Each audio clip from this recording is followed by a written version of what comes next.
Welcome to the Kentucky History Channel, where we strive to bring you all the Kentucky history content you want and you deserve. Kentucky is a part of all of us, and we plan on covering all the history we can, from Pike County to Fulton County, from Louisville to Harlan. Here on our YouTube channel, you can find many videos dedicated to different events, people, governors, and places in Kentucky. There's something for everybody.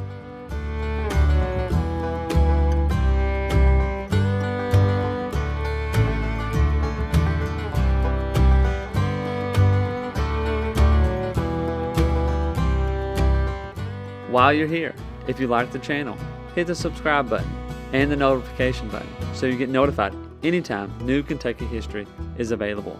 And if you want to support the channel, we have a Patreon page as well, or patreon.com/kyhistorypod. Welcome back to the Kentucky History Podcast. I'm your host, Jamison Cable, and we're excited to have Jessica Dawkins, the Executive Director, and John Walker, Curator of Collections, join us to discuss Liberty Hall in Frankfort, Kentucky.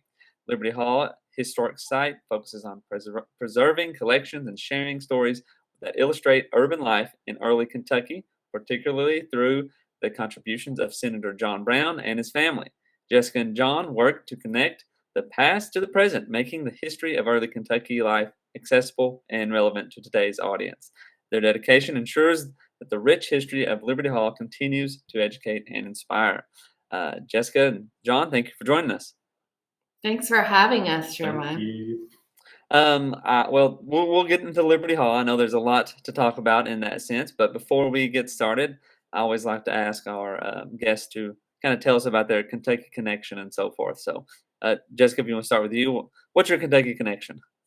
Well, I'm glad you asked that because I am not originally from Kentucky, although my family is. My grandparents moved to Louisville in post-war World War II America in the early 1950s and raised their family there, my dad and aunts and uncles. And so I grew up coming to Louisville my entire life. But I was born in D.C. and raised on a hog farm in Indiana. And so I moved to Kentucky the day after I graduated high school.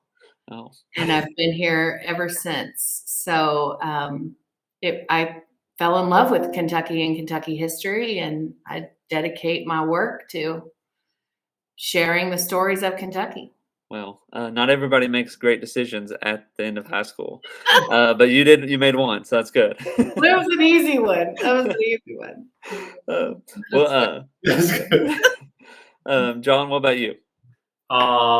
In contrast to that, I might be as Kentucky as it gets. I was born in Danville at Ephraim McDowell Hospital, and I was raised in Harrodsburg, playing on the old fort and an Osage tree there. And then I moved to Jessamine County, and all my family was from Greenup and Carter counties, and so spent a lot of time on the Ohio River and kind of going to see family in the kind of deep eastern Kentucky areas, especially going deeper and sometimes even crossing into West Virginia. And then I went to Murray State for undergrad. And then I did the opposite. When I graduated undergrad, I just couldn't wait to get out. So I actually left for about 10 years and then came back and got really involved again, and then went and got a grad degree, and here I am. Yeah.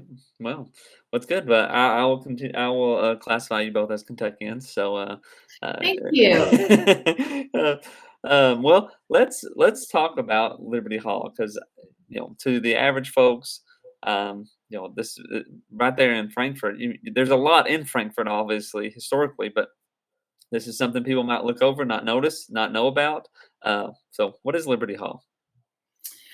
Well, Liberty Hall Historic Site is a historic site with two historic houses, Liberty Hall, which was built 1796, and the Orlando Brown House, built 1835. It sits on a city block of nearly 5 acres with a historic garden in between the two houses. We serve as a historic house museum. We do educational programming, environmental programming, public programs, and we have a whole lot of fun too, and just about everything in between. We're a National Historic Landmark, which is a elite distinction, and we're one of the oldest museums in Kentucky. We've been open since the 1930s as a museum, so for nearly 100 years, we have been serving the public, telling the stories of the Browns and their family. Now, John Brown is the man responsible for Kentucky statehood. I'll let John talk a little bit more about John Brown and his family, Margaretta Brown. But really now in these past couple years, we've tried to tell a greater story about this block of land itself, what it was before it was colonized, before the homes were built, when the gardens went in, and all the stories that go along with it, whether it's the indigenous crossing point or the enslaved labor and cultivation of the garden, or the women that have run it for the past 100 years. We are an all-female owned and operated business. So it's got women's history in it too. So there's a lot of different points that intersect on this one block. Yeah, a lot of good stories that we try to get out here on the podcast about, well, any Kentucky history, and sounds like that is a rich place of Kentucky history there. Real quickly, geographically, where in Frankfort is it located? We are at Wilkinson and Main Street for one house, and Wilkinson and Wapping Street for the next house. And it incorporates the entire property, incorporates an entire block between Wilkinson and the Kentucky River. Mhm. One reason geographically the house was built here was when Frankfort became the capital in 1793. John Brown knew that he wanted to have a home as senator in the center of political power in the state. But he was also very pragmatic, and he understood that a lot of the trade coming out of the central bluegrass was going to be going right down the Kentucky River, down the Ohio, all the way to New Orleans. And so having a property that abutted right up to the Kentucky River meant that he could keep track of what goods and services were going downriver and see what the economy and what was happening. And also at that time, it was the fastest way to travel. And so any new messages or things that weren't coming overland were going to be coming up the Kentucky River. And it was a way to stay connected to Lexington and Danville, as well as the up and coming areas of Louisville and anywhere down the Ohio. He also went ahead and bought the ferry that was at the end of Wilkinson Street at that time. There were actually two crossings. One was up near where Buffalo Trace Distillery is, hence the name, but another smaller trace came down and crossed here just at the end of the street. And so he bought the ferry, which means he had the rights to the ferry and he could charge for it. And so it was just an economic incentive for him. Mm-hmm, mm-hmm. We're within walking distance of St. Clair Mall, downtown, historic downtown Frankfort. We are certainly part of the historic downtown community. And we sit on what they call the corner of celebrities, which is a walking tour you can take in Frankfort, just as many important figures that lived on this corner or this section of historic downtown Frankfort. Mm-hmm. And well, that's a thing to keep in mind, I guess, for people listening is there's a lot to do in Frankfort, and this is another spot you need to add on to your list if you haven't already to check out, because you got the Capitol, you got the museums. There's two or three pretty good museums to check out as well, and it's all within walking distance. I mean, you can get around Frankfort. I know me personally, I could very easily go for a week at Frankfort and go around, see things, take pictures. I mean, easy, maybe even probably 2 weeks, honestly. But and one of our greatest features here is, if you're talking about visiting Frankfort, is the garden. Mm-hmm. So the garden that exists between the house is Frankfort's largest public garden, and it connects to the Riverview Walk, and it's just gorgeous all times of year, even when nothing is, well, there's always something growing, but from wintertime to the height of summer, there are incredible features in the garden, historic trees. And it's just a place of natural beauty that is open and accessible to anyone. We always like people to know that this place really belongs to you, and we just care for it. So we highly, highly recommend and encourage people to find natural peace and beauty in our garden. Hmm. Hmm.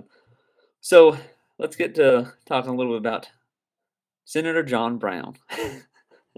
Plays a big role in Kentucky's history, and you've already alluded to some of his entrepreneur stuff and so forth. So, this might be a repeated question, but why did he decide to build this house and get this all started, or leave this legacy? This is one of those, what a great question. I think the most fascinating thing about John Brown is recognizing that he was conceptualizing Kentucky as an independent state before it was a state, and not a year before or 2 years before, but 10 years before. When he arrived here in 1783, the revolution had just ended. The Battle of Blue Licks had just happened. Still was not safe to just be going out on your own throughout, parts of Kentucky, especially along the Ohio River, where many, Shawnee raids and Miami and Potawatomi and folks were still, these nations existed. And you had really the spear point of the American frontier coming over the mountains. He came not as a surveyor or a pioneer or a quote Indian fighter, as they would label some of these men, the long knives. He came as a lawyer. He came on a pitch of a family member who said, get over here. Like, there's a lot of land being surveyed and no one knows how to legally deal with it. And he had just left his tutorship from under Thomas Jefferson. You're talking about a man who was coming from a very well-educated, kind of starting to be intertwined with the centers of power family, which is what we call the Preston Patton family dynasty. But he's as soon as he gets here, he's at the Danville he's at the Danville conventions, he's at the Danville Political Club, and they're saying, we don't need to be a county of Virginia. We need to be independent. And the thing is a lot of those men there really didn't even know how to make that happen. They just knew that that's something that they wanted. And sounds good. Today we had, I remember again growing up in Harrodsburg, I remember hearing the stories of like the race to Richmond, like how Daniel Boone and these guys wanted to achieve statehood. Mm-hmm. But these were not men who were practiced in statecraft or the law. And a lot of them were barely literate, to be honest. Yeah. John Brown was the guy. Yeah. And he was their man on the East Coast. And so when we talk about the legacy of him as a person, we have to understand that not only did he fight for us for 10 years, he almost wasn't here for most of it. He was in Williamsburg and Philadelphia and New York City, and he was getting messages. And he would come back, and he would check in on his business. His brother James would come over later and help him run it in Lexington. But even before 1792, you have a man who committed 10 years of his life to creating something that he wasn't even spending time in. Wow. Yeah. It speaks volumes that, one, that he was able to do that, but two, that a lot of Kentuckians don't know his name by heart. Mm-hmm. Because there was no, once the Articles of Confederation come in, and even the Constitution, to be honest, there's no legal mechanism in place to create new states. No one knows how it's going to happen. And he becomes this kind of, very master of statecraft on how it's going to happen. Advocate on solidifying the system of statehood. Mm-hmm. And remember, he's one of the most well-connected people at the time with some of the most important names. He has family and familiar collections with Aaron Burr, Thomas Jefferson, James Monroe, James Madison, George Washington. I mean, our founding father. Yeah. He is, and, serving in our first Continental Congress, and he is enmeshed in the beginning of American government as a Virginian who believes in Kentucky. Mm-hmm. There's nothing more American than that. Yeah. And as much as we want to, well, we got to give a little bit of credit to Virginia because that is where the state comes from. Easy. Uh, But We'll take it. I mean, I always say, like, he really is the father of Kentucky statehood, but he was also, as a person, humble, and as he called himself, bashful, and did not parade in the courtroom or in the community. He did things with kind of a virtuous foundation. And so the louder voices really took precedence. Those pioneer stories of Daniel Boone coming over the Cumberland Gap, the John Brown and his son Orlando Brown were also founders of our historical societies and early papers, and those who were dedicated to solidifying the history of Kentucky as it was happening. And they are not putting themselves at the top of the list. So John Brown has deflected his importance to those kind of larger personalities, and it really cost him in the end, as far as his reputation and well-known. As you said, it's not immediately uttered by all Kentuckians, but they all know about Daniel Boone. Yeah. And even today, the house itself and the museum and the stories within it, or legends within it, which I'm sure we'll get to, those are far more well-known than the lives of John Brown and what he did for the Commonwealth. Mm-hmm. Yeah, and you mentioned the Danville Political Club there, and a lot of people those were the people who kind of were setting things up, and as far as like the states, Kentucky began the process to become a state way before Vermont did. It's just that Vermont just kind of got it together a little quicker to be the 14th state. But yeah, it is an interesting thing when you think about how does a state become a state, and there's no blueprint, and pretty much. Well, even people don't realize that we're part of the 13 original colonies. Yeah. Oh well, yeah. There were people here as part of a Virginia colony, and Louisville as a city was incorporated 1778 as a city in the Commonwealth of Virginia. People, we're the 15th state, but we've been here since the beginning of the nation. Revolutionary War battles took place there, and as John being a Harrodsburg guy, that those old James Harrod and them, they made sure Transylvania Company didn't happen. No, they did. They were quite made sure that they did. But here's what's fascinating about that is that again, James Harrod and those guys didn't want it to happen. John Brown was one of the men that made sure there wasn't a legal basis for a lawsuit. And so there is this sense of all of these personalities interacting with each other in the same time and place. But one of the things that I think is fascinating is how John Brown skirts under the radar so much, and all you have to do is scratch a little bit, and his name starts showing up everywhere. And he's on all the documents. He's in all the letters. He's been mentioned consistently, whether it's to, Hamilton or Washington or Jefferson or the Henderson, the Transylvania Company. Like, he's there.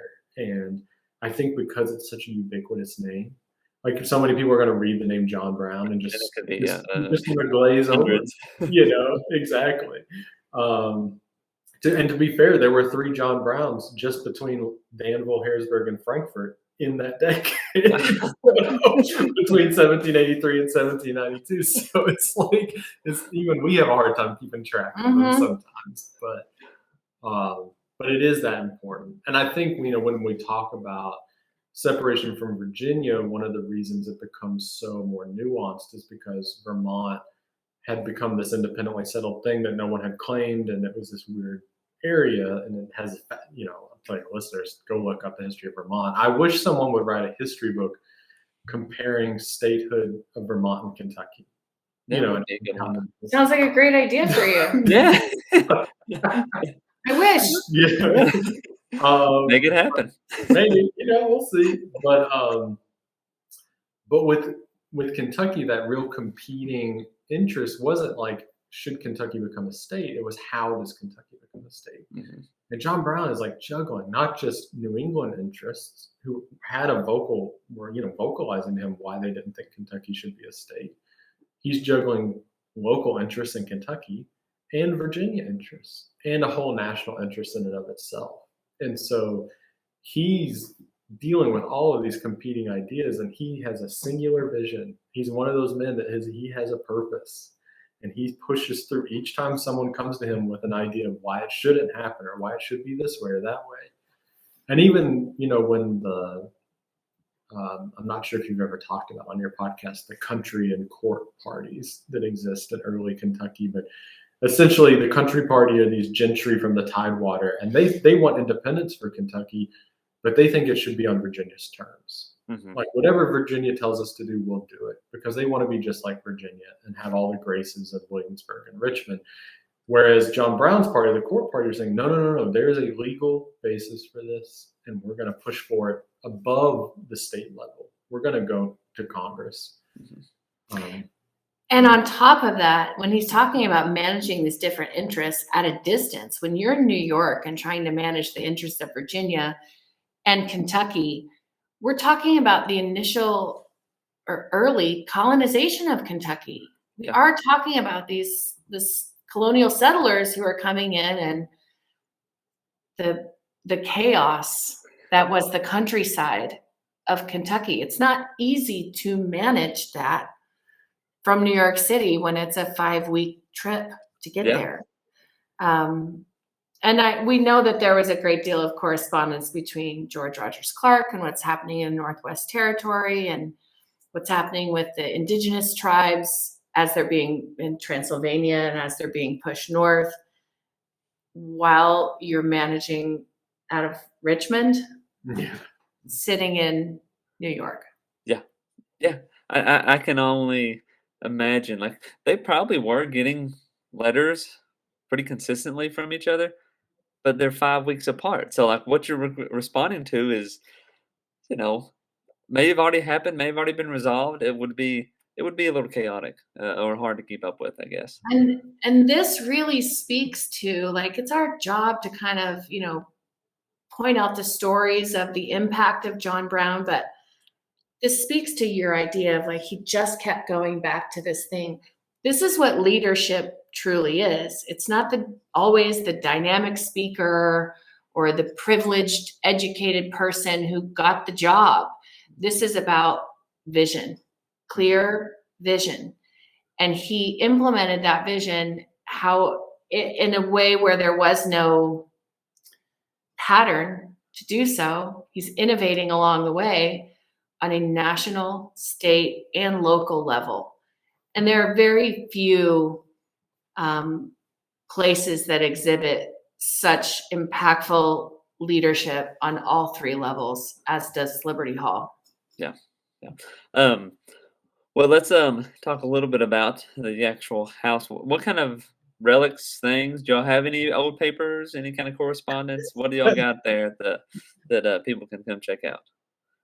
I mean, we have one of the most important collections in Kentucky. I think it's we have had people who work in house museums come visit us and tell us they've never seen a material record this extensive of the primary family members who lived here.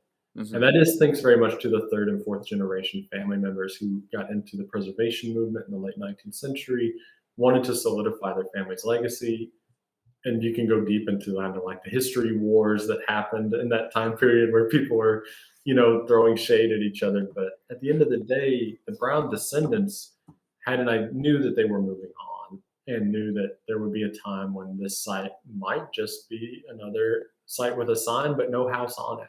Mm-hmm. And they made the provisions for both houses and the entire property to become a historic place where all Kentuckians could come and celebrate their statehood, and in many ways, many of the different evolutions of statehood that Kentucky would become, which was very important.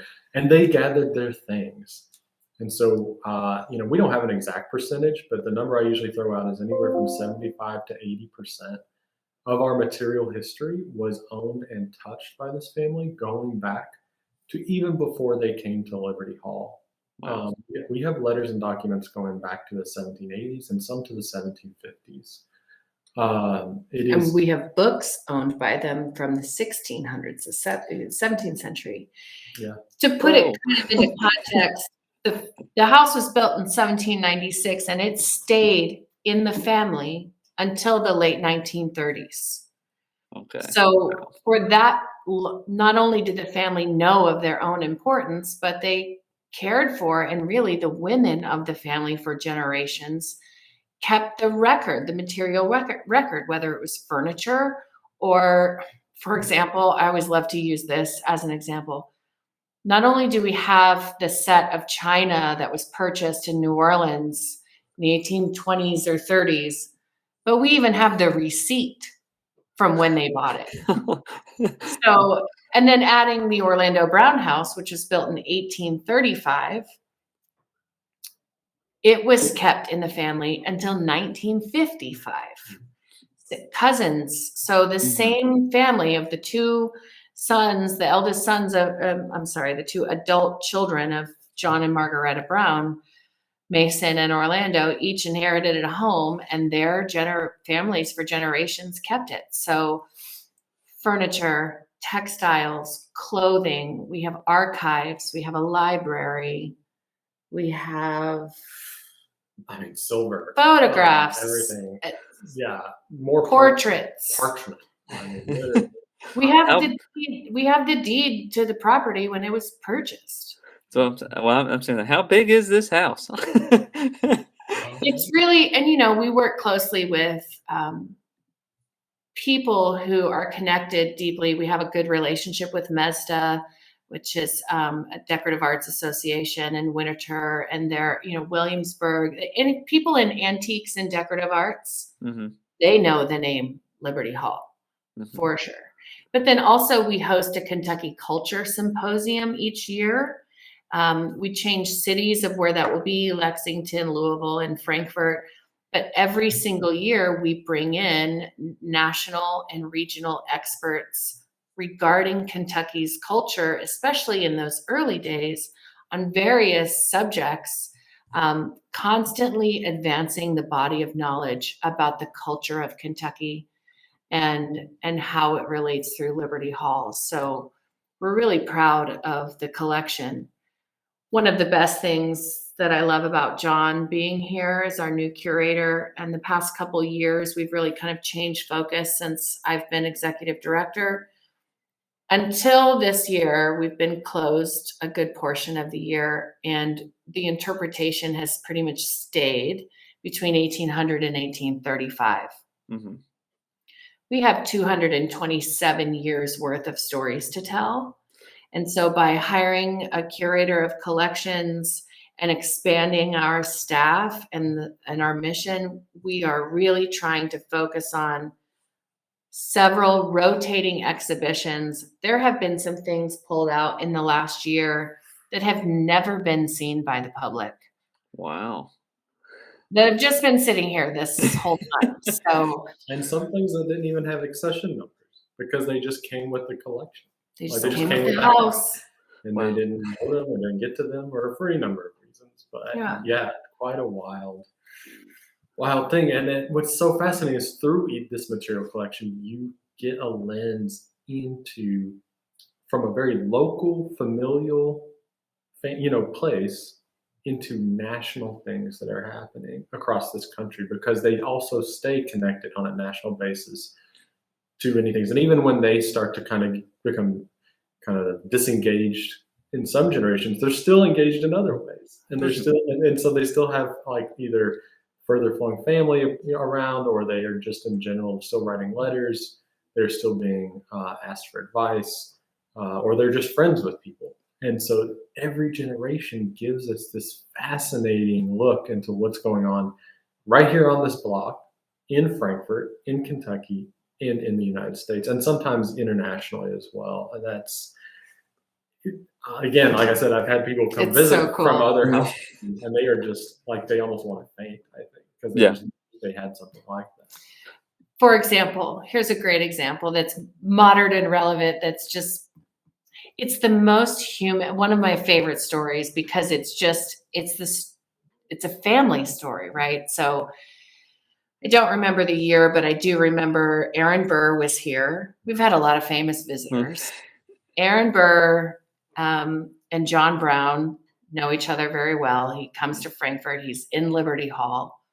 Their dads knew each other. Their fathers knew each other wild enough. We just found that out recently, but we'll get to that. So Aaron Burr is here. I think he's on trial at the time.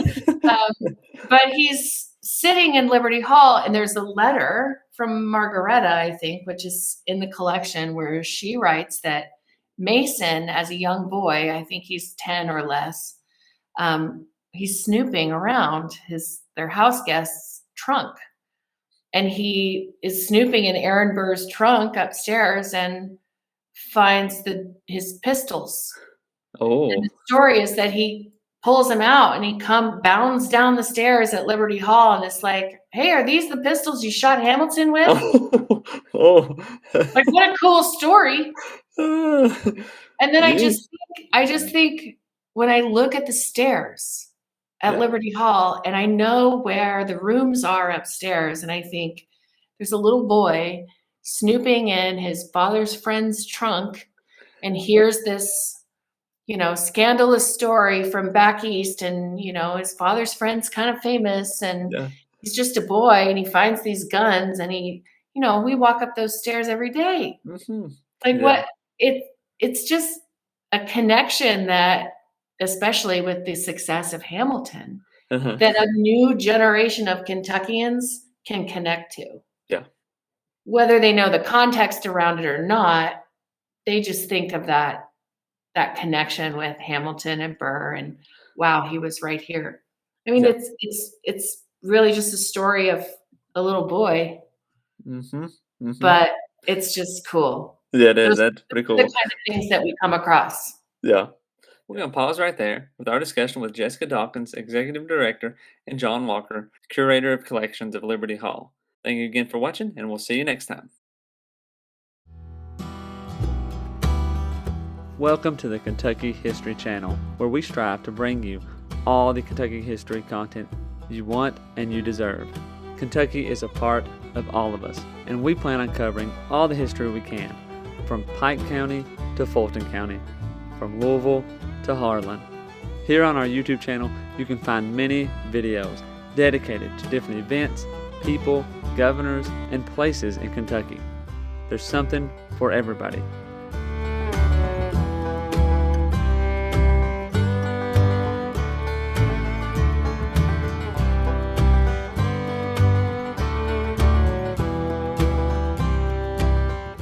While you're here, if you like the channel, hit the subscribe button and the notification button so you get notified anytime new Kentucky history is available. And if you want to support the channel, we have a Patreon page as well, or patreon.com/kyhistorypod. You've probably heard about Daniel Boone, but what about the rest of the frontiersmen who came to Kentucky and settled? That's what we want to bring to the Kentucky History Channel. The stories of the untold, the stories of those forgotten. One thing to expect on our channel is great Kentucky content. Some stories that you've never heard of. The Night Riders, who began in western Kentucky. Bloody Monday, the riots in Louisville.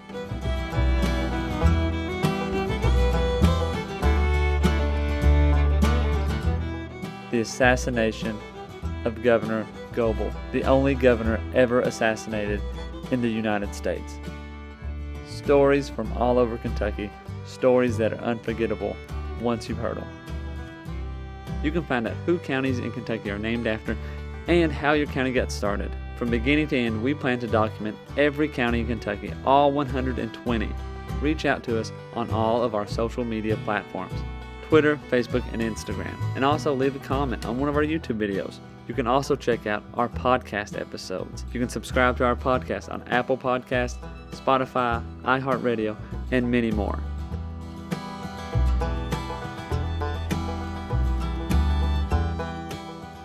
We're always seeking to find more Kentucky history so we can bring it to you, the viewers, the listeners. We want all the stories and all the events from Kentucky's great history to be told and shared everywhere.